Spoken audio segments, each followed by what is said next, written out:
नमस्कार दोस्तों, welcome back. हमें बचपन से ये सिखाया जाता है कि हमें होपफुल होना चाहिए, हमें अपनी लाइफ में आशा और उम्मीद रखनी चाहिए। लेकिन ये आशा और उम्मीद आगे चल कर के हमारे ज़िंदगी के सबसे बड़े डर का कारण बनते हैं। ये हम अपने जीवन में होने वाली हर घटनाओं के प्रति आशा और उम्मीद रखना शुरू कर देते हैं और हमें ऐसा लगता है कि आशा करने से वो घटना हमारे अनुकूल होगी, और जब हमारे अनुकूल नहीं होती है तो हमें काफ़ी दुख होता है और हम हर छोटी छोटी घटना को, छोटी छोटी इवेंट को अपनी लाइफ में उम्मीद करने लगते हैं अपने अनुरूप होने के लिए। और हमें भी पता है कि हमारे जीवन में कितनी घटनाएं हमारी उम्मीद के मुताबिक होती हैं। 100 आउट ऑफ 90 जो घटनाएं होती हैं वो हम जैसा उम्मीद करते हैं वैसी होती नहीं हैं और उससे हमें तकलीफ़ होती है। हम जितना ज़्यादा उम्मीद करते हैं उतना ज़्यादा हमारे अंदर एक डर बनता जाता है।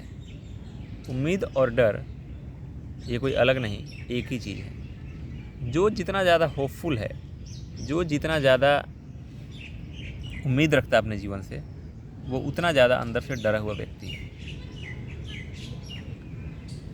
जीवन के प्रति, संपूर्ण जीवन के प्रति एक सकारात्मक दृष्टिकोण होना अच्छी बात है, बट जब हम अपने जीवन में होने वाली हर घटना के प्रति एक उम्मीद लगा के बैठते हैं कि हमें नौकरी अच्छी मिलेगी, हमारी लाइफ अच्छी चलेगी, हमें सफलता मिलेगी, या हमें सब कुछ हमारे जीवन में हर एक घटना हमारे मुताबिक होगी, वहीं से हमें डर पैदा होता है।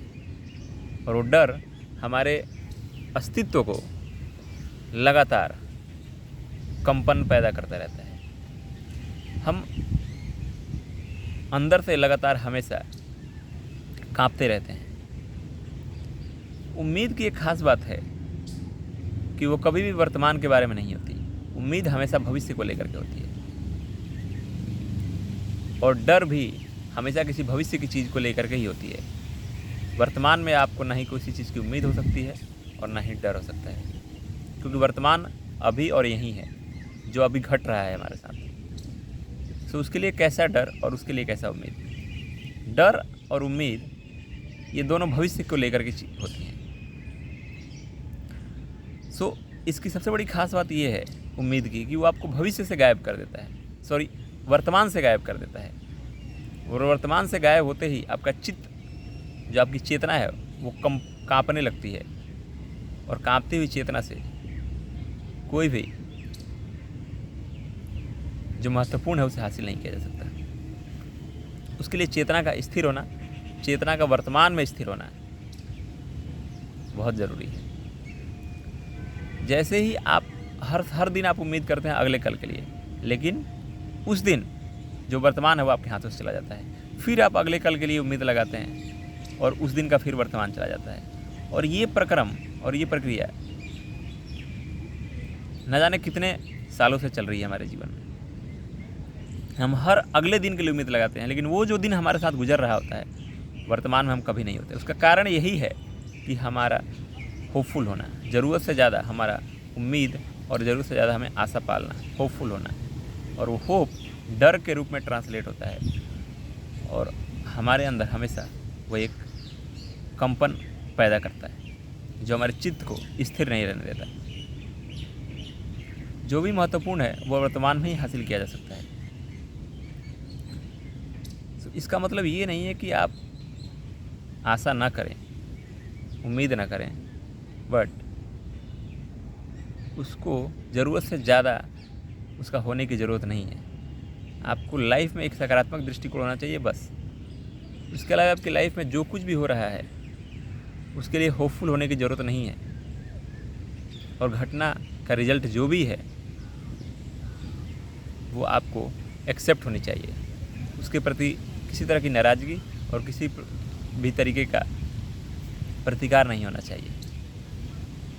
अन्यथा आप वर्तमान से हमेशा के लिए, जैसे आप लंबे समय से चले आ रहे हैं, वर्तमान हमेशा आता है और चला जाता है, और आप हमेशा होप और फियर में जीते हैं कि कल बेहतर होगा, और वह कल आता है फिर चला जाता है, और फिर अगर कुछ अच्छा हुआ भी तो फिर आप अगले कल के लिए। तो ये अनंत जैसी एक विशियस सर्कल में आप फंस चुके हैं, जो कि कभी ख़त्म नहीं दिखती। और वर्तमान में जो ध्यान, जो ज्ञान, शांति का अनुभव हो सकता था, वो आपसे वर्षों से अछूता है। तो ज़रूरत से ज़्यादा आप अपनी लाइफ में उम्मीद ना पालें। वो उम्मीद डर को पैदा करता है, और दोनों ही भविष्य के लिए होते हैं। आप वर्तमान में उपस्थित हों, जीवन में होने वाली घटनाओं को सहर्ष एज इट इज़ स्वीकार करें, और फिर देखें कि आपके जीवन में किस तरह का बदलाव आता है। डर से हमेशा आपका चित्त कांपता रहता है, अंदर से हर कुछ कभी खोने का एक डर लगा रहता है, और वो डर आपको वर्तमान में स्थिर नहीं होने देता कभी भी। सो आप होपफुल रहें, लेकिन हर घटना के प्रति, हर चीज़ के प्रति, हर मिनट टू मिनट आप होपफुल हो। ये आपके अस्तित्व के लिए बहुत बुरा साबित होगा। तो इस पर ज़रूर सोचिए, और अपना समय देने के लिए धन्यवाद। Thank you.